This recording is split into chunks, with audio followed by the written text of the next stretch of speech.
Okay, we're resuming. Just make sure you're there. Just Okay, thanks.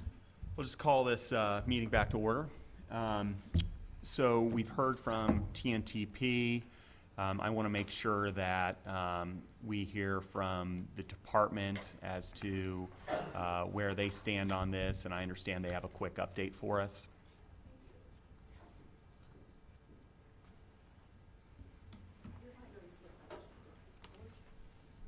Thanks for the opportunity. So as you received this on Friday, so we've spent a lot of time this weekend with the superintendent delving into the recommendations. In a lot of cases, we completely agree. With any systems, there's room for improvement.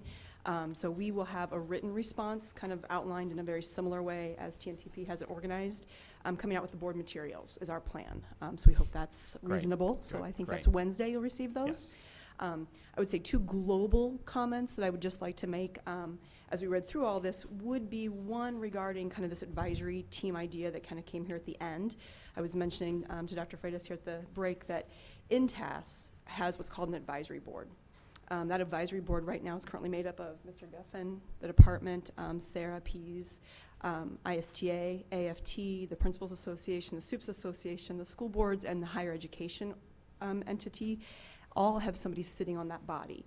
They've received that, the research that was done through IU, the survey, so they're very well down a path of some policy recommendations. So I guess I would like to see us consider using that same group that already exists to potentially receive this report. Because frankly, that work has been doing for, it's the right people who I think you want to have potentially with some business voice, as you mentioned, but doing it with no cost. And I think and I'm not going to get into the business of how you spend your dollars, but it seems like potentially could be a savings to use that group. Who chairs that, just out of curiosity? You know what, Bob, do you know who you've been to the meetings? Cole? Sandy. The group that presented Hardy here and for Cole. you. Okay. Yeah, they chair that group. And then our other comment would be that with much of the legislative pieces in this, what level of work on a fiscal impact are you going to be seeking? Those are some of the questions we have locally. And talking to Todd just now too, even though it may seem like a small price tag, even if we do a train-the-trainer type of models and we use our CASCs and we use the department staff to kind of create based on what the board directs, there will still be a cost of time, a cost of something. So we just wonder with the fiscal if that was something that you have on your radar to work on next. Those would be our two comments. Great. Yeah, Thank you very much. I And mean, I think those are good questions to raise, and we appreciate that you will have some further input. We will. And that just given the timing that you weren't able to do that for today, but that we'll have it for the full board consideration. I think that's great. We look forward to working with you on Thank you. that. Appreciate Thanks. it. I'll wait. I think it's unfair because you're going to be sending us something and you may address it. I was just curious to gauge some of the things we talked about systemically if you had a comment on that, but I'll wait and read your Appreciate report. it. Thanks. And if I may, I'm on the agenda for the No Child Left Behind waiver update. Would you be willing to let me comment on that now? Sure. Okay.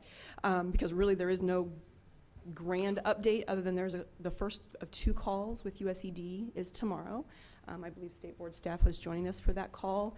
Those were outlined, I believe, in an email that also came to all of you that Claire Fidian Green did as one of her last acts, still working with us all more closely regarding some questions. So that call's tomorrow, and then those answers to those questions, as well as the second call, will certainly inform part of the work for the drafts. Sarah O'Brien had asked for any drafts that are already done for any parts of the waiver to be sent. I'm here to say there are no drafts done yet. That call will help clarify for us a lot of things.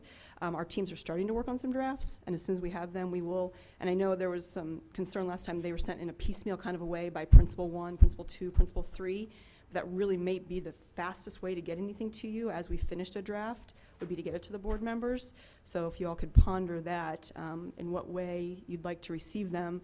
Because if we wait for all three of the principles to be complete, it may feel more like a little bit later. So if we can send them to you as we complete them, we'd love it. Danielle, I don't know if this will help you.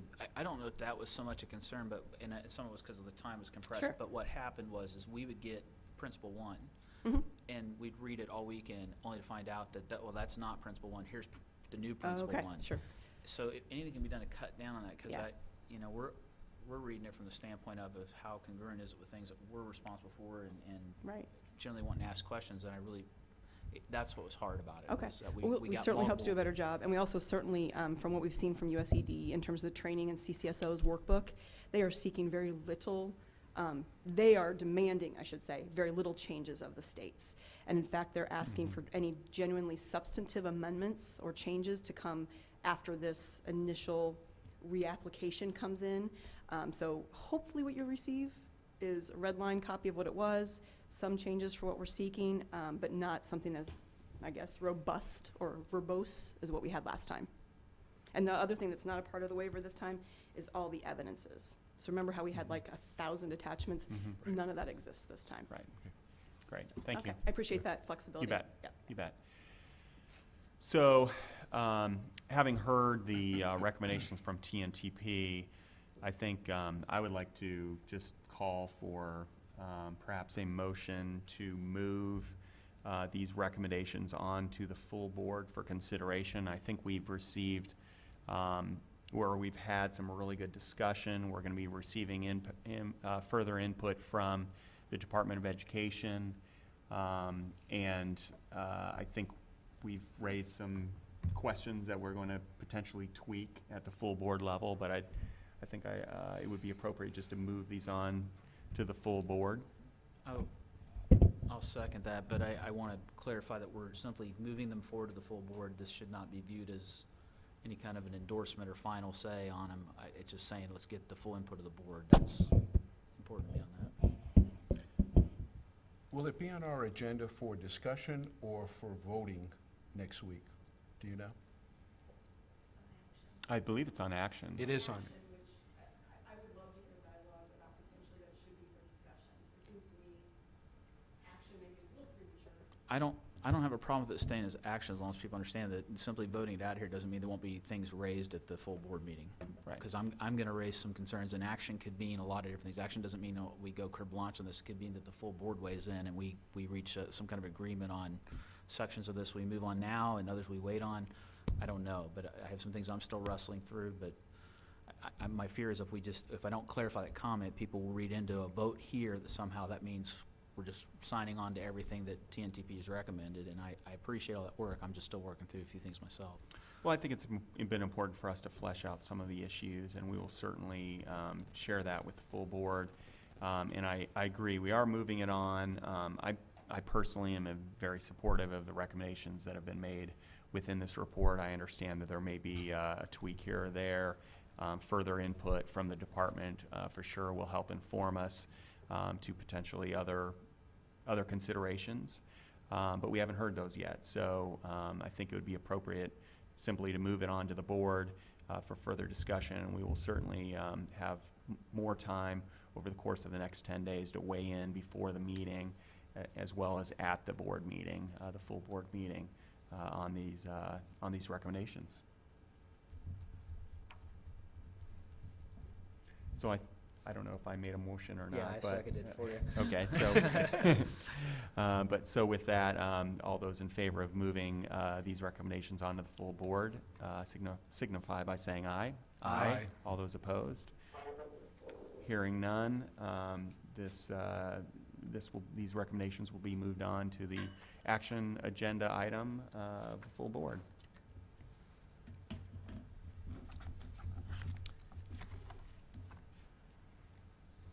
Okay, next up on the agenda is a short discussion of the balanced scorecard. Ashley? Hi all. I have a couple of quick highlights for you. I promise to keep this short and sweet. We have been working closely with Kristen Reed. We, meaning PJ and I, have been working closely with Kristen Reed to populate the balanced scorecard with all available data. There are a couple of highlights in the scorecard that I just want to make for you, and then there was also the conversation in the last strategic planning meeting around defining the CCR pieces within the strategic plan a little bit more clearly. So we'll talk about that very briefly too, and the recommendation from PJ and I went to you all with your materials for this meeting. So I'll first start by saying the balanced scorecard is now live on the SBOE website. On the strategic planning, if you go to the Indiana State Board of Education website, there's the tab on the left for the strategic plan, and if you click on that, the balanced scorecard is embedded within that. We figured the strategic plan and the balanced scorecard go hand in hand, so we wanted it to live that way as well. So that is there. There are also a couple of points on the balanced scorecard that have been updated in terms of functionality that we want you guys to be aware of. The dashboard is now fully functional. So when you click on that first tab of the balanced scorecard, you'll see all of the data pull into one place for you to easily see what's going on there. And then the project status tab outlines all of the projects for each of the individual goals all in one place, so you can kind of see that in a streamlined way as well. So along with the dashboard being updated in terms of functionality, PJ also went in and added a collapsible function for, obviously when you look at the balanced scorecard, it can be a very long and beefy document with lots of data. So each of the goals collapse into one highlight, and if you want to get into the weeds, you can click that box and you can see all the weedy targets. Again, trying to make this user-friendly and facing more to an external audience in a way that if I pull it down from the State Board website, can follow. So you have the functionality update there. So you have the subgroups that will pull only once you click that tab. Additionally, we talked about in the last meeting the overarching targets for the balanced scorecard. And you asked that we come back with some subgroup targets. PJ and I looked at these targets as being incredibly conservative. So when you review the balanced scorecard, you'll see for each of the subgroups within the strategic plan, and we would love your feedback on that after you've had time to fully review it, whether or not you think the targets are conservative and appropriate, or if you would like to go bigger with those subgroup targets. When it comes to the strategic plan update, PJ and I are recommending pulling out and creating goal 1.1.10, which better identifies what we're looking at in terms of the CCR data. We provided you the recommendation on a quick one-pager along with your board materials, and it was outlined in a format that it would basically look as input into the actual strategic plan. Can I ask a question on that? I think I get what you're trying to do, but would it not be better for us to, since this would have to go to the full board anyways, just amend 1.1.9 to reflect what you have? Absolutely. You can do So that we don't have a missing indicator? Yes. Okay, because I'm with you, but I would propose that rather than us renaming this 1.1.10, the actual recommended action item of the full board be that we consider amending 1.1.9 to this language. The challenge with that is when we were looking at the language of 1.1.9, it was really identifying one piece. In creating 1.1.10, we're looking at the specific percentage of graduates that score at a certain level. So 1.1.10 is really saying here are the performance outcomes, where 1.1.9 was really looking at, wait, do I have it in front of me? Yeah, 1.1.9 was looking at participation. So we wanted to differentiate participation, which is what we really saw 1.1.9 From the actual as, scores. versus the actual performance. Yep. So I'm not sure you want to amend 1.1.9 while that is the easier outcome. Okay, so you're actually proposing keeping 119 and adding 110. Yep. I- Keeping 1.9 as That's participation my and fault, because 1.1.10 I as got outcomes. confused by a statement that's on here about the fact that basically we cover the intent of 119 and 1110, and I thought you were Sorry. trying to replace it, so I'll withdraw that comment, sorry. No, thank you for I'm asking for with you. clarity there. So, you have another? The only other thing I was gonna ask, and I need my colleagues to help me remember this, we talked last month about, and this was in the minutes, about the comments of the governor about 100,000 students in AB schools. And we talked about potentially integrating that in as a metric. So is there any thought, since we're gonna be amending it anyways and taking this to the board to get them to sign off on it, of adding that, or I guess it's up to my colleagues here, but I know that it was in the minutes, and I think it's a good idea to reflect it here, but. Yeah, I thought we were gonna add it, is that, Do you want to do those all at once? Yeah. Okay. I We can think that absolutely makes do that. sense. So what we'll do is we'll provide you all with board materials that go out on Wednesday. This component that you've already seen, and then the draft of the language for the 100,000 students. And do we have this as an action, already on the agenda for an action item then? No, that's. Because today's the no, last day, I Today's the believe. last day. So I'm formally asking that we add that, Absolutely. so we don't forget to do it. Mhm. So we'll add the 100,000, we've got this language, and it'll be on action per your request right there. I guess I should ask the chair, but I'm. no, I think that's appropriate. I think we're in consensus there. Yeah, it's what we discussed at the last meeting, think so so, too. yep.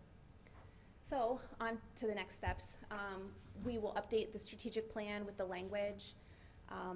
In the actual strategic plan, I will highlight this added language in red so it's easily identifiable for board members as you're having this conversation with them in the next meeting. I also wanted to highlight that, Dr. Oliver, you'd asked in the last meeting for a Gantt chart just to very quickly at a glance see what projects are moving and where there's maybe overlap on projects through the course of the year. We are working on that, and we will plan to have that to you all probably before the next board meeting, or next committee meeting, I'm sorry, just so that you can see that. And then there was also conversation in the last meeting about determining 2 sessions for the strategic planning committee to really dig into the balanced scorecard as working sessions. I'm just floating it out to you all today. I don't know that you need to make a decision on when exactly you would want to do that. I think in terms of when data is made available, choosing sometime in the spring and sometime in the fall, so that you have the most current data. And like I said, Kristen Reed from the department is working closely with us on this to make sure we have all the data when it's available. But you may just want to consider, and maybe in the next board meeting, share with us when you guys, or committee meeting, I'm sorry, share with us when you would like to do working sessions with this. I'd like to see if we can schedule something over the summer. Okay. Just because that's usually a little bit of a slower time for me, so. I would suggest we schedule it piggyback with one of our regular board meetings for travel purposes, if possible. Okay. We'll work Makes out sense. logistics with Sarah, but it sounds good. Great.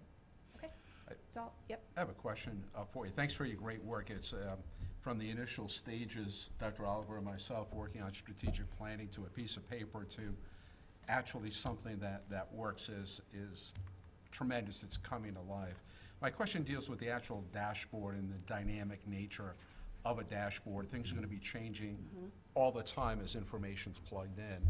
Who is primarily responsible for driving the car, in a sense, and watching that dashboard to be sure we're not speeding or making a left turn without a blinker, or, you understand what I'm saying? So sort of those red alerts of things that the board may want to look at. Who's responsible for doing that? Is that you or someone else? It's board staff, and we have regular meetings with Kristen Reed from the department on what's going on with the balanced scorecard. To this point, it's been backfilling all of the information. Sure. So moving forward, we're looking for those red flags, especially as we look at projects that are happening. We've got the red, yellow, green lights Right. indicating for us where something is going well, maybe where something is not. And then we also have the leading and lagging indicators for that purpose too. So now that we have the data, we can really start paying attention to here's where we see things are going really well. And as we have new assessments and new things come in place for the state, we might recognize targets need to be shifted, and it'll continue to be a living document.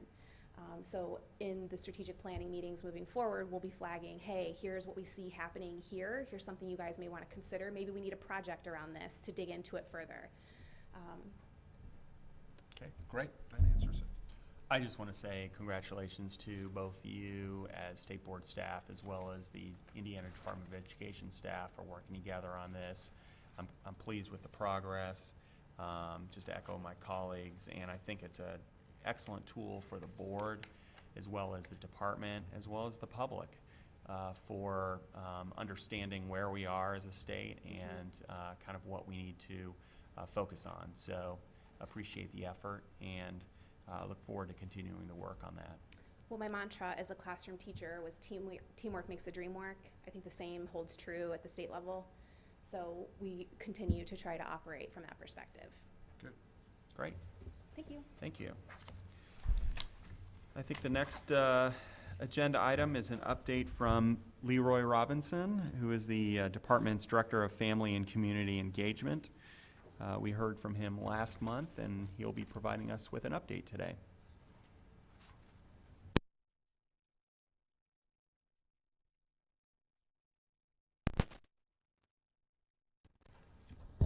Thank you, Mr. Chairman, Henry, and Dr. Oliver, Dr. Freitas, and Mr. Watts on the phone there. Can you hear us? He's here. Okay. Takes a little time to get to It's a delayed reaction. southern Indiana. Again, thank you so much for allowing me to provide you with an update today regarding our He's done. plans with the Family Engagement Survey. I want to show you briefly a clip of the superintendent where we made this a priority as well for the Department of Education, where she gives a brief message to parents via our parent portal. So I'm not quite sure how to do the internet. Is that where you go?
Mind reset.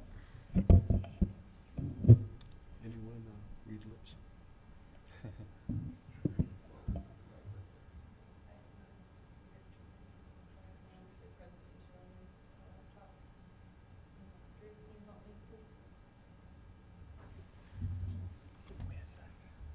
Just hit your sound icon now. Yeah, you can play it.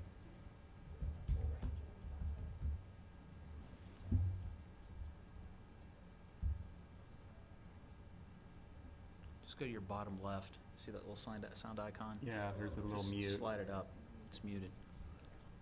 There you go. And then again, maybe not. Well,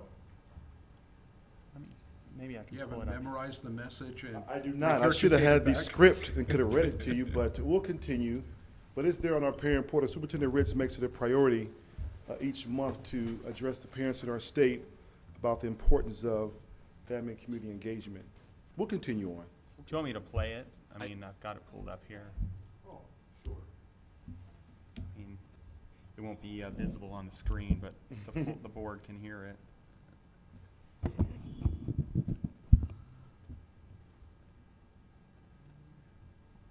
Oh, I'm sorry. Is it on mute? No. Winter break. Perhaps getting a chance to visit family and friends with time away from the day-to-day routine of your busy lives. I want to thank you for your family engagement with your child's education. Educators and parents or guardians must have a positive to Let's just go with that one since everyone can see that. They can't hear us.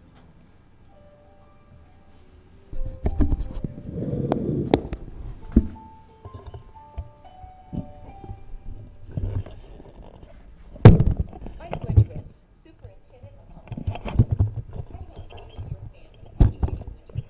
Perhaps getting a chance to visit family and friends with time away from the day-to-day routine of your busy lives. I want to thank you for your family engagement with your child's education.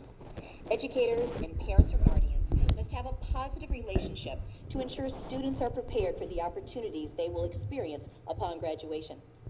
I promised you that my second message of the school year would focus on the new 2014-15 ISTEP test for grades 3 through 8 in language arts and math. I know there is some anxiety among students, parents, and educators around the new test. First, I want to share that you can view sample questions of the new test on our IDOE website through the parent portal. Students are working in their classrooms to experience these questions and other sample items. The new ISTEP test will measure college and career readiness. This means that at each grade level, we want to assess whether your child is on track to have the skills and knowledge necessary to graduate and be college and career ready. Our goal is for your child to enter college or career without needing remediation in language arts and math. The test will be administered in 2 parts, as it has been administered in the past. Part 1 will be given between March 2nd and March 13th. Part 1 will include a writing sample, responses to reading passages, and math application problems. Most of this test will be in paper form. Part 2 will be administered on computers between April 27th and May 15th.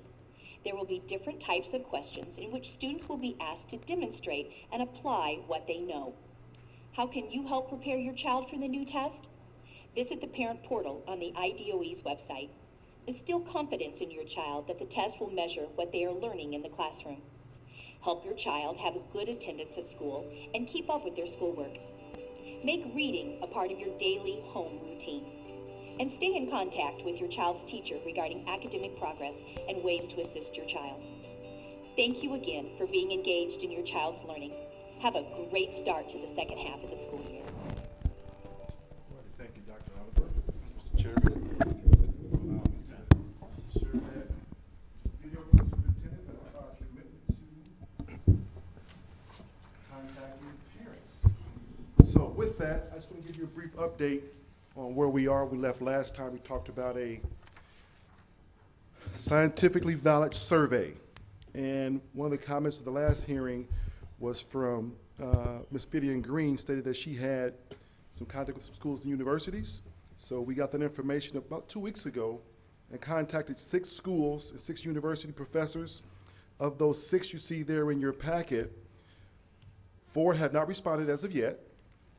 One in green, Dr. Jacobson, said he would assist us in creating a survey. And Dr. Moran said she was too busy, but she referred us to someone else at the University of Indianapolis who could help us.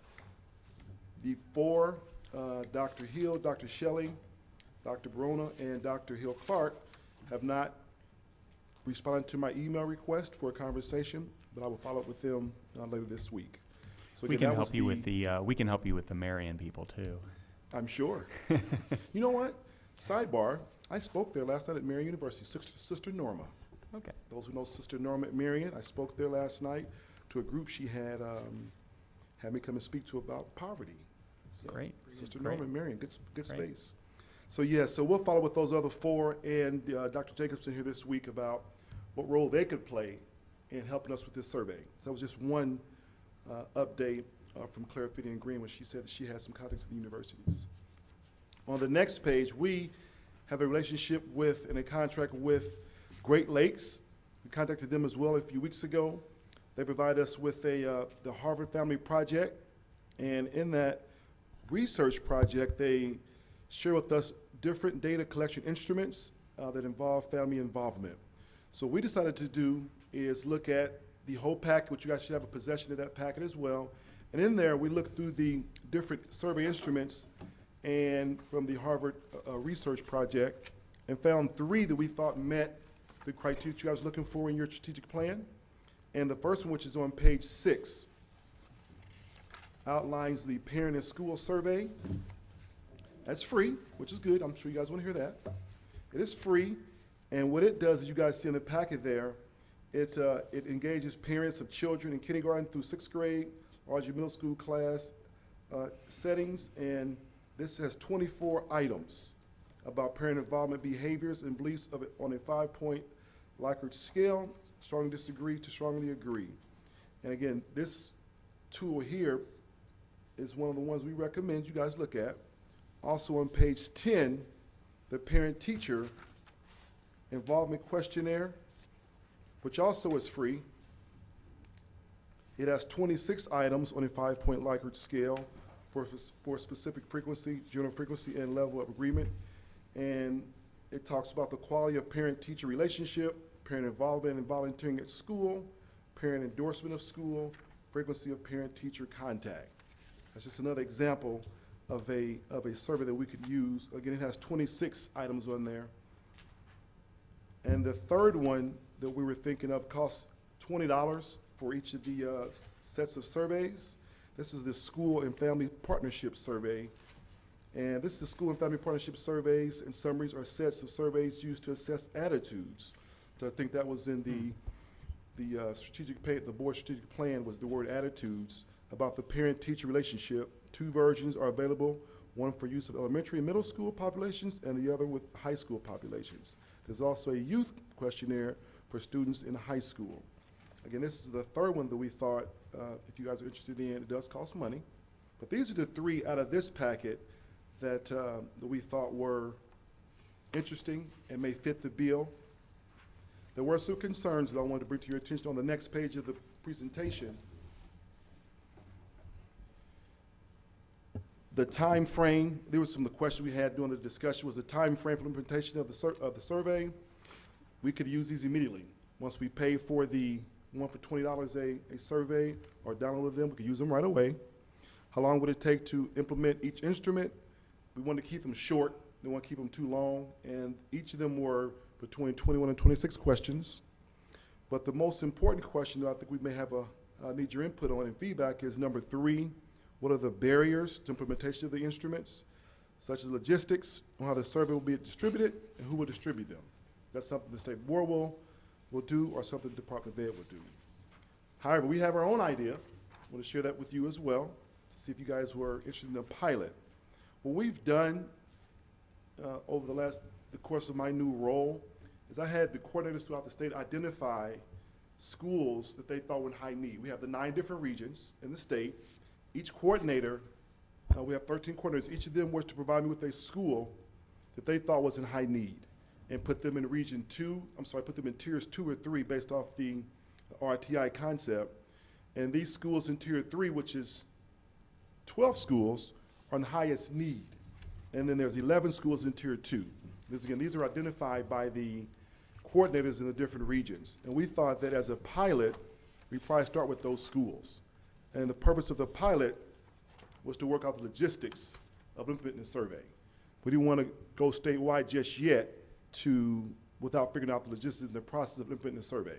That was the idea of the pilot, because again, we wouldn't look at the results as concrete data, just as really use the pilot as a way to roll the instrument out. Kind of see if the way we roll it out, once we decide on that, how that would look. So that was the kind of the thought process of doing the pilot. So we would just want to get your feedback on the instrument, the pilot, and if you think those are some ideas you may want to use. Then on the last page is some follow-up steps. I will follow up with the university professors we spoke of, and we'll get help from Mr. Chairman Henry with Marion University and Dr. Elsner, I'm sure. Follow up with recommendations from Great Lakes on the state of Ohio. Frank DeRosa at Great Lakes recommended the state of Ohio. They do a great scientific knowledge survey, and he wanted me to look at Ohio's, so I'll do that. And then the pilot, again, I wanted to clarify that the pilot was not a sample of the entire state. It's just, it is in each of the regions, but again, that wouldn't reflect, because the main concern was that the schools that are in high need of family community engagement that were recommended, we think that the survey results may be kind of skewed, because these schools tend to be focused on priority schools, the ones that are recommended. That's where we spend most of our work at. So we wanted to qualify that those results in the pilot may not be adequate, fairly distributed throughout the state of Indiana. And then lastly, recommendations from the State Board Strategic Planning Committee on next steps. So that's kind of the overall update on where we are, and we're kind of looking to you for guidance on where you think we should go with the plan. Dr. Oliver. I'm sorry, I'm not the chair. Go ahead. Just a couple quick questions for you. I was looking at this last night. The one that comes with a cost, I had two concerns on it. One is that the first two that you recommended actually are administered to parents. The third one that is a paid one is only administered to teachers. It's not administered to parents. And I also noted that it requires a trained evaluator to administer the survey. So I don't know if that's an additional cost, but I guess my biggest concern is that it seems to me like, I guess where my thinking was when we were talking about this last time is I'd really like to hear from the parents directly. So my question was, the cost is always a concern, but I'm more concerned about how to get that parent input. In those two parent-based surveys, are they set up in such a way that we would be able to collect those by sending out a notice to parents with an internet link where they go and they fill it out online? How is the survey actually collected? And that again, Dr. Oliver, thank you for that question. That's something, again, back to in the PowerPoint presentation, number 3, logistics. How we administer it and who will administer it. Those discussions we need your recommendations from, because the reason we chose these tier 2 and tier 3 schools, because these are schools we have relationships with already. Our coordinators in the schools work with these schools already. And our thought process was that the relationship is there, let the principal know this is the plan, and work with them, the principal, and have the principal share with the parents, this is a survey that we're conducting, the results will come back to us, to the department of the state board, not through the school.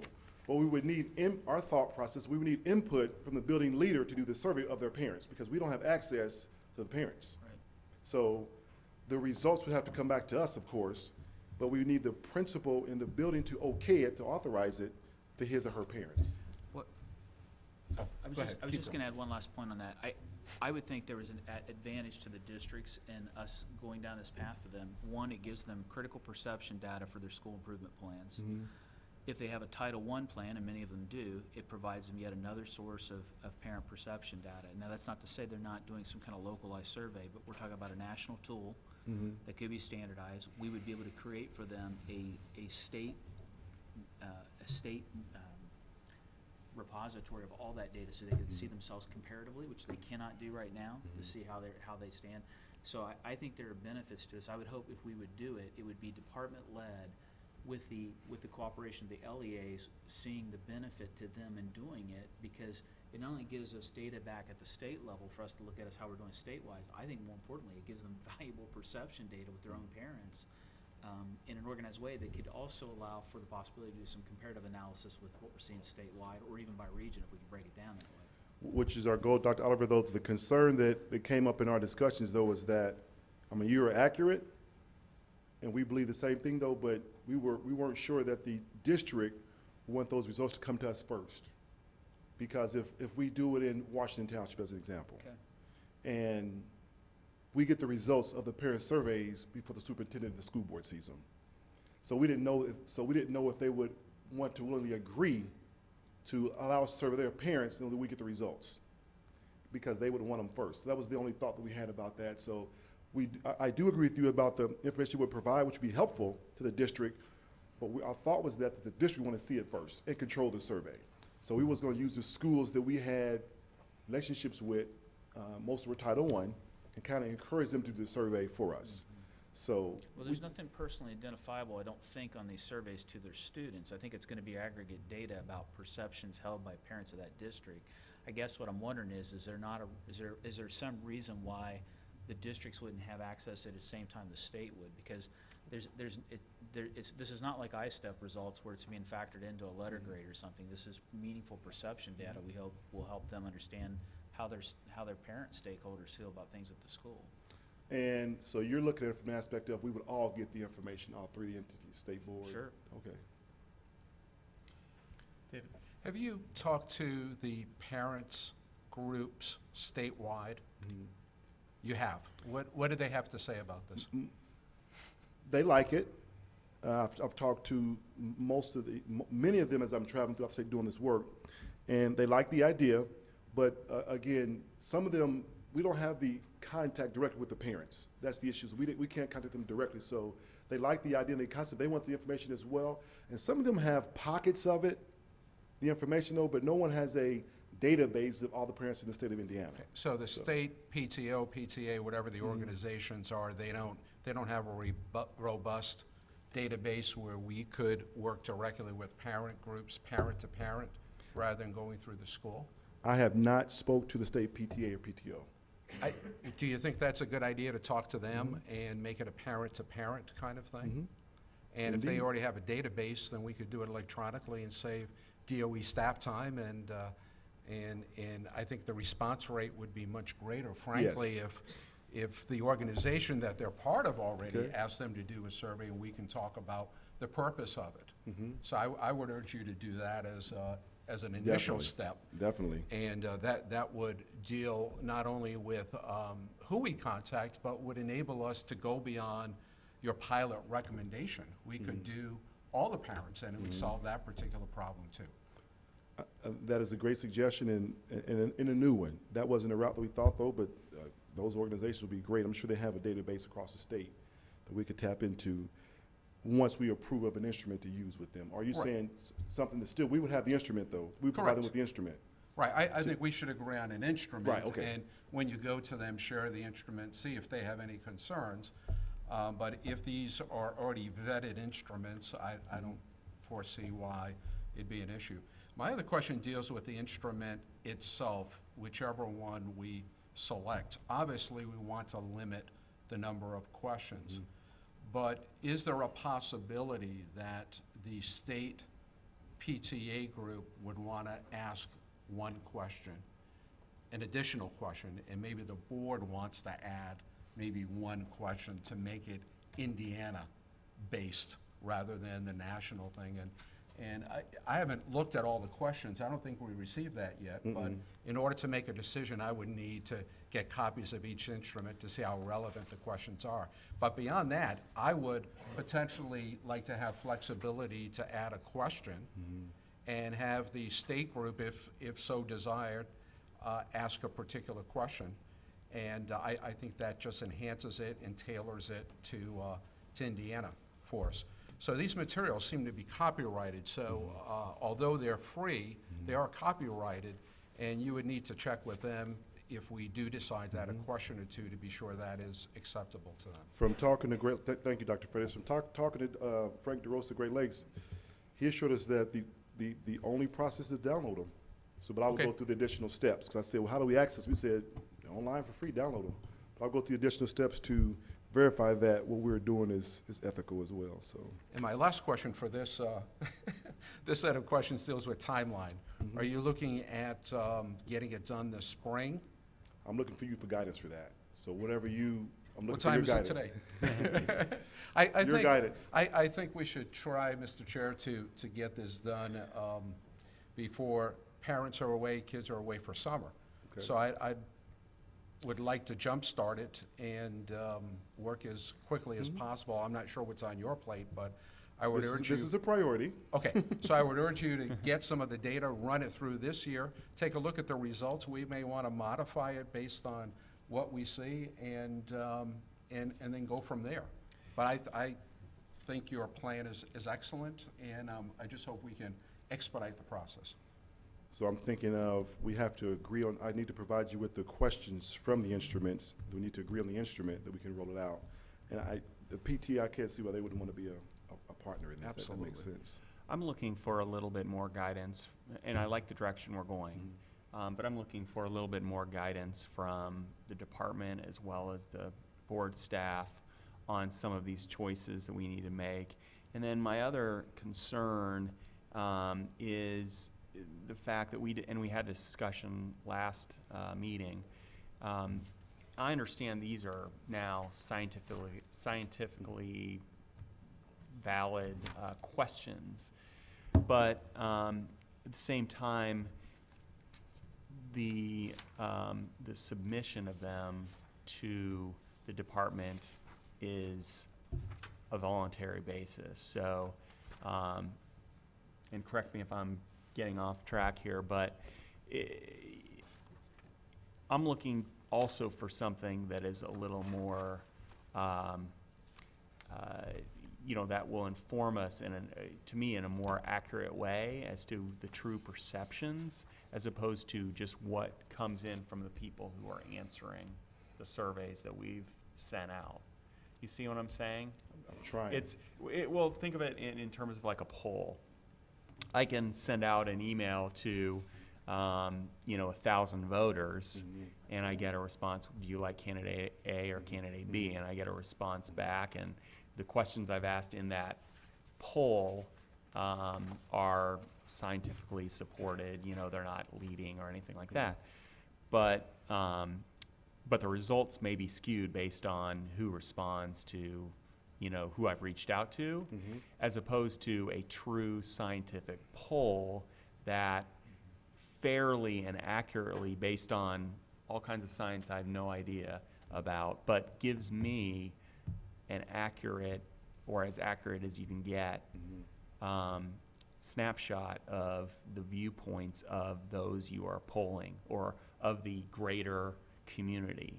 You know what I'm saying? So are you thinking that the results may not be accurate because of those who respond, or if it's not to be valid, that means the poll is valid, that means. Control how you distribute the survey out, and I think if the department leads on that, providing direction, there's a standardization on which that data is collected, that plays into the phase validity of the survey itself. If it's left up to each district and say, hey, we're using this, but you can integrate it if we want to, and we don't know how they're gonna distribute it or how they're gonna go back. I mean, there needs to be some thought around that.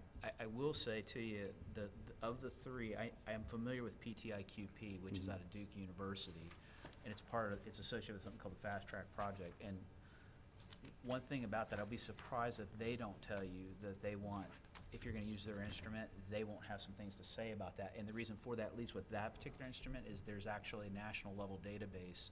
So we would be able to not just compare locally to the state, we would be able to actually take the responses, because it's a 26-item questionnaire on a 5-point scale, and be able to evaluate that against what they're doing in other states that are utilizing that and see something. So they may very well tell that to you, but I think I understand what you're getting at, which is how do we know? Because if you don't provide some guidance to the administration of it, it's not going to be valid. And I'm confident that it can be done, but I'm just asking, I just wanted to point it out and say that I want to make sure that there is value to districts sending out surveys and getting feedback, but as a state education policy making body, I want to be able to have full confidence that the results are, truly scientific and meaningful and not just a, you know, somewhat random collection of viewpoints. There is precedence for I'm this. trying, I'm just trying to wrap my head. I understand what you're asking for. And I'm not just asking trying for to an figure out how answer. to do it. I'm not answering. So- I'm not asking you for an answer Right. today. I recognize that you may have to go back and have some conversations, and our board staff and How to IDOE make that staff. happen. Yeah, you guys, I know you can do it, but I want to make that point that I want to be able to really rely on the feedback I that we agree. get as truly accurate information. Our chairman makes a great point, and if we only have one indicator coming back, although there may be thousands, it's really not valid, not reliable. We need to triangulate that. So we have researchers on our staff. DOE has researchers. So I think we need to look at things in addition to the survey, such as focus groups. So in addition to a survey, you bring together parents through some kind of a sample that's based on research. So focus groups would be another way, another source of information coming back. Structured interviews would be another way to have a third source of information coming back. And so, you know, there's researchers here that are available to us, so I would suggest that you sit with some of these people and ask about things in addition to surveys, structured interviews, focus groups, and there's a whole list that I could give you, but they are better equipped to really inform you on that. So from a timetable standpoint, I share your interest in moving forward expeditiously, but I also want to be informed as to, you know, the best way to do it. So I think let's give that further thought, and we can consider it. You know, you can give us updates as you're ready, and we'll certainly talk to staff and I think, Bob, if you want to come up and address this point as well. Sure. Do we know what specific kind of data we're looking for? Have we identified that and clearly spelled out, here's the data that we want to use, or are we just going to be dependent upon whatever Duke University says is data that we need? Well, that's why we need to look at the particular forms and what questions they're asking, number one. And number two was sort of my comment about can we add additional questions, thinking that it may not be tailored to what we really want. In that analysis of the questions, we may eliminate some, because I think going over 26 or 27 is really pushing it. So I'm thinking that as I look at this, there'll be some questions we will eliminate and add some questions that meet our particular needs in Indiana. Yeah, Bob, I just think that's TBD. You know, we'll get to it, and you know, I share your what you're saying about adding or subtracting questions. I know we can do that. It's not an issue. So we will do that, depending on what is already out there. We'll, of course, make sure that questions we add are, you know, vetted by the researchers and the Absolutely. staff, and everybody make sure it's, Actually, you know, we're not asking leading questions or whatever, Right. but, you know, I'm sure we can do that. So we'll just work our way through this, understanding, you know, you need to work through some issues, and we'll all work through those issues to get to the place we want to be. I want to provide you with some questions, though, some samples. I know that Dr. Oliver said PTIQP on page 10. So should we provide you with the questions, the 26, is that what you want to see next? Yeah, too? yeah, Just we see provide the you- questionnaire. Probably want to do that before I get moving, though, on the, you know what I'm saying? I wanna Might do be that helpful to sooner. see all three of the questionnaires, so they get, we Okay. can all get some, because I'm not familiar with two of the three. I Okay. do know the PTIQ. Well, the third one we said was for parents, for teachers. For teachers, We'll that's scratch that correct. one. Probably first two then? Yeah, so we can provide you with the questions for those, and, I think Ashley from our board should get copies of that.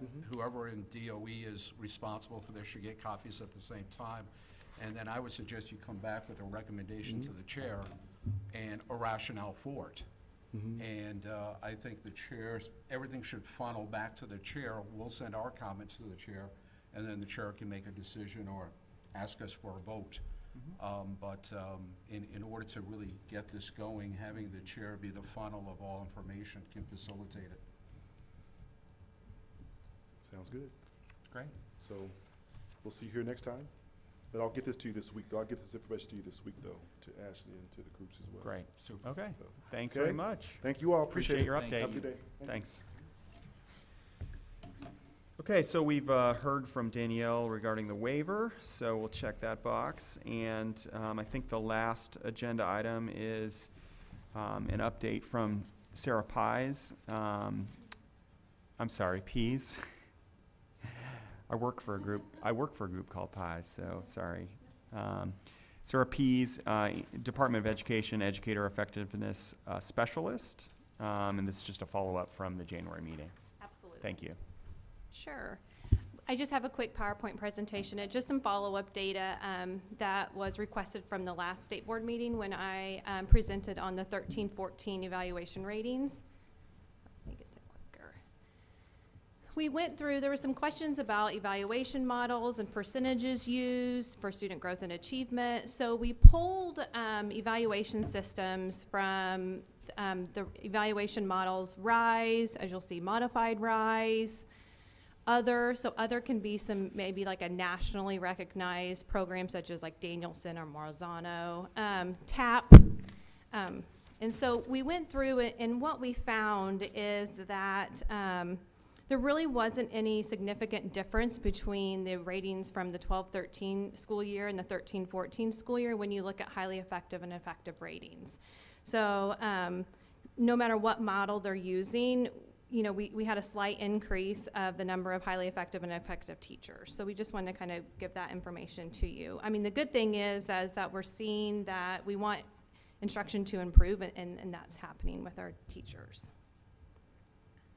Another piece of data that was requested, and this gets a little tricky, and you also have this data in a spreadsheet, is ineffective and needs improvement teachers, and rated from the 12-13 school year, and then what it looked like from the 13-14 school year. So what did they improve? Did they move to effective? Did they go down a rating? So what you see is these were all of the educators rated as ineffective, and then where they are at during the 13-14 school year for their final evaluation rating. So you can see, there's 23 that were not evaluated.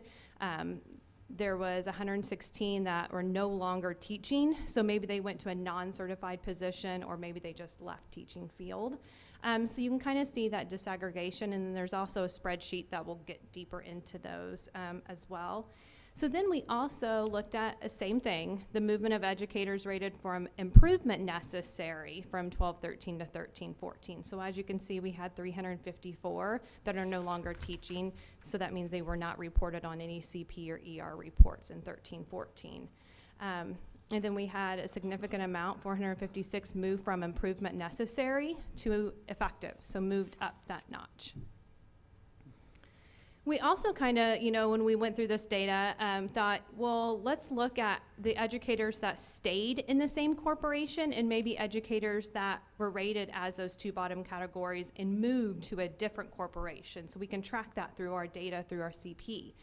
So then as you can see, again, it's kind of muddy with the charts and graphs, but you have this data in an Excel spreadsheet as well. So you can see the movement of educators that stayed in a school corporation, the same one, or those that changed in the ineffective and improvement necessary from year to year. So I know that, yeah. Yeah, thanks, Sarah. I think I was the one who asked for that information disaggregated, and it's really revealing. On the educators ranked ineffective, moving from 12-13 to 13-14, I'm stunned that there's 136, is that correct? Need my glasses. 116. 116 teachers who are no longer teaching. Any explanation for that?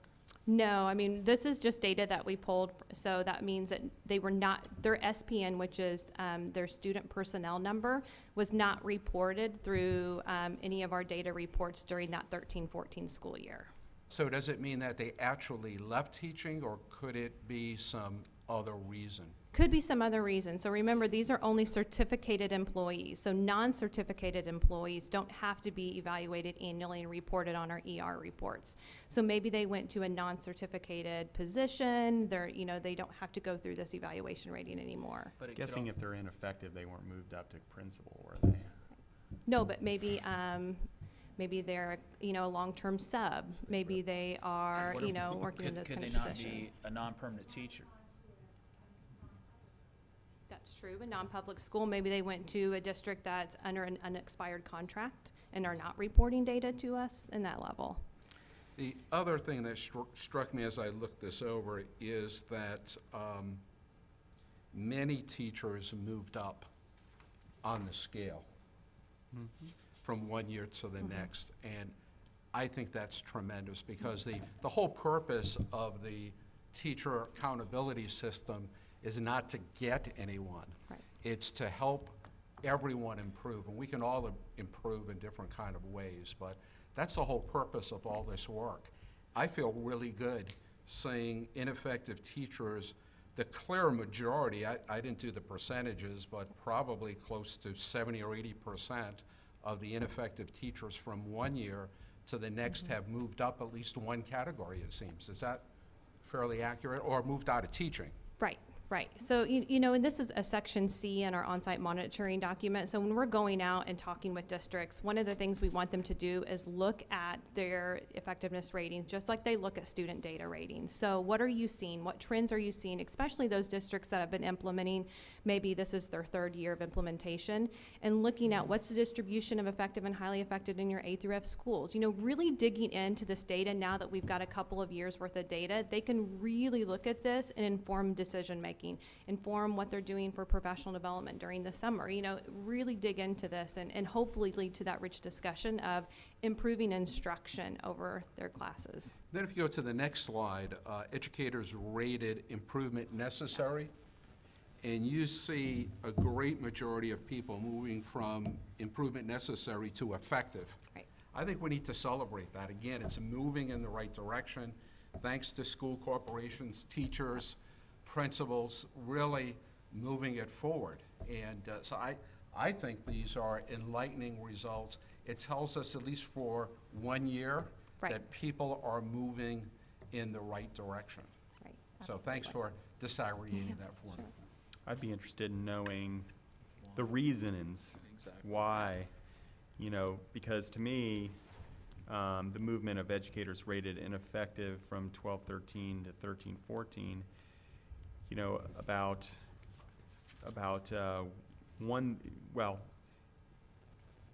of those not evaluated and not ineffective, 1/3 approximately moved up. Correct. The other 2/3 moved on. Left. Right. So But that may be good for kids. it may be good for kids. You're right. I just don't know what the right number should be. So, but I am just curious as to why, the why question. I think that's kind of where I'm at too, is I agree. I'm encouraged that it's trending in a direction that they seem to be getting more effective if we go just by the data, but I don't know that we can conclusively say we really understand the why. And if there's anything you've got that you can suggest that you think would help us look at that, I'd just like to better understand it so that we can feel good, we can celebrate that number, and not find out later it's associated with some kind of anomaly or something with the systems. I do want to ask you, I think I asked you this at the last board meeting, and I can't remember what you told me, sorry, short memory, and it had to do with our ability, since this is done through the DOECP report, is there a way for us to take a look at the distribution of first and second year teachers who are considered non-permanent in Indiana? Because the other thing could push them out. I mean, I don't know that this is all them volunteering saying, I don't want to keep teaching.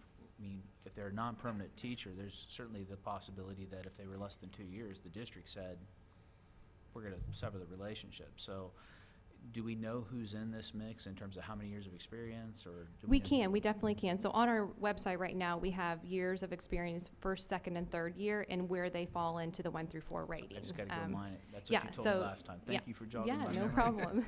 I think sometime I'm Same going to here. come see you and you're going to give me a show and tell. That's right.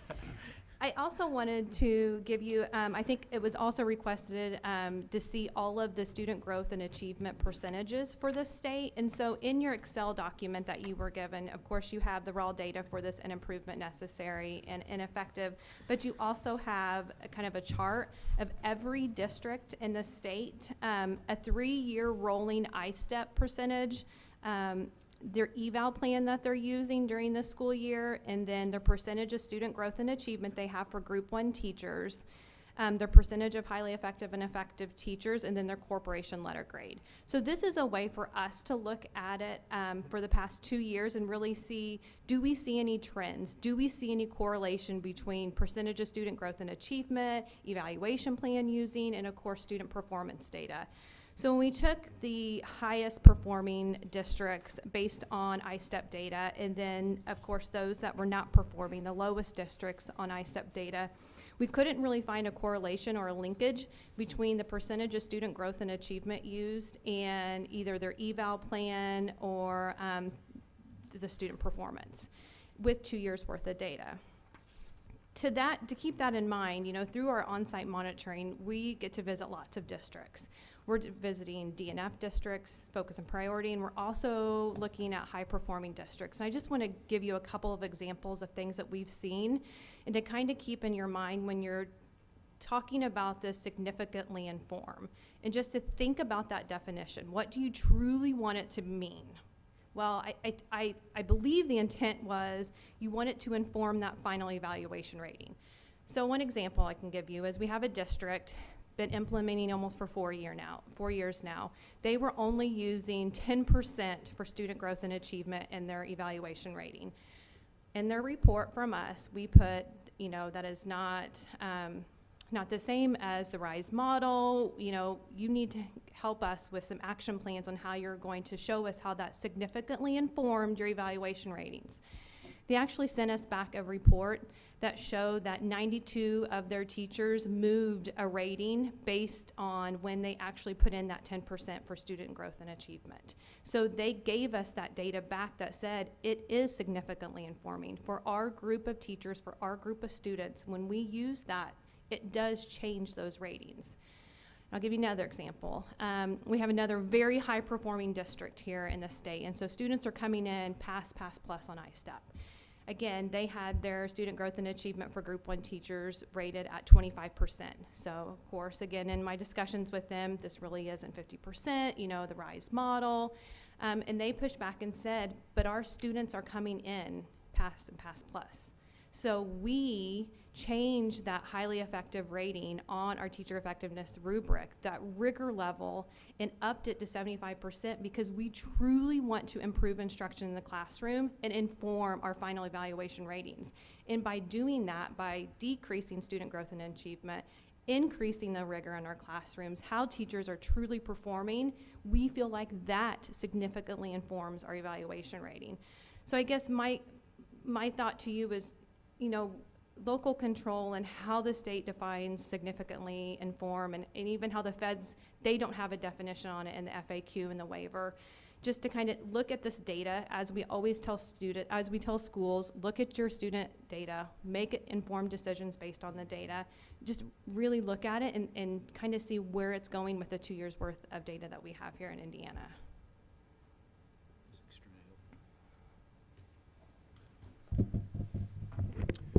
Does anyone have any questions? I have a question. This is great data, and I think it's critically important we keep watching the data as we implement policy.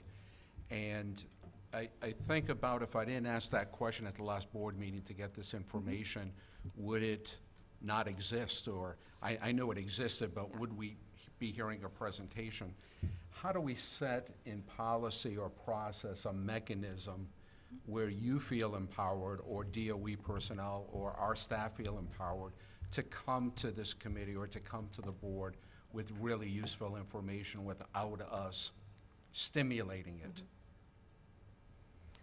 I would say, you know, for me, I'm principal 3 of the waiver, and so in your waiver updates every month since August, I've been telling you through those waiver updates how many districts we're monitoring, what kind of resources we're providing. We, you know, did updates for EL and DSPED resources. So I can always provide more of those information through those waiver updates that I provide to you through educator effectiveness. But even just the dialogue that we're having, and as Bob and I both sit on the INTAS advisory board, these are things that we're looking at as an advisory board as well. You know, they presented out a policy brief on December 3rd after looking through all of the survey data that INTAS put together. So these are things that we're doing all the time of looking at how we can improve teacher effectiveness in Indiana. So I would just say just making sure that anytime you can send me emails, we can give you updates. We're more than happy to do any of that.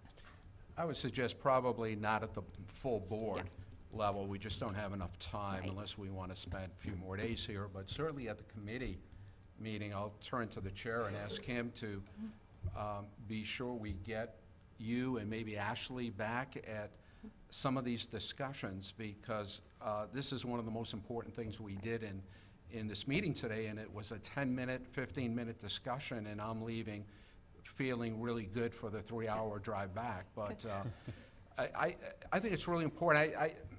I think it's important that everyone feels comfortable coming to us with information, because we don't know everything that's going on. So whether it's a celebration of great news or whether it's a red light of something that may not be going well, I sense after a year and a half, we're sometimes not getting all the information we need. So I would urge you to come back and share more information with us. Sure, definitely. I just want to make a final comment before you get away. It's along the lines of Dr. Freitas, but many times we have department staff come to us, and many times we make requests of you for that data. I just wanted to tell you publicly, and I know this group feels the same way. We appreciate it. And policy, you know, it's an outgrowth of shared governance, and you're enforcing policy, you're gathering data, we're trying to refine it. And when we can work like we do in this committee, I'm kind of like Dr. Freitas. I feel like this is a good use of my time this afternoon. I've received meaningful information. I feel like we've made some good decisions to help inform the full board. And I just want to publicly thank you, Sarah and Ashley, and the rest of everybody, the department staff that's hiding back there. I genuinely appreciate what you do. Thank you. Yes, no problem. Thank you very much, Sarah. Thanks. Do we have any other items from the board? Staff? Okay. Well, thanks so much for your time. Appreciate it. And look forward to seeing everyone again next week at the full board meeting. Until that time, we are adjourned.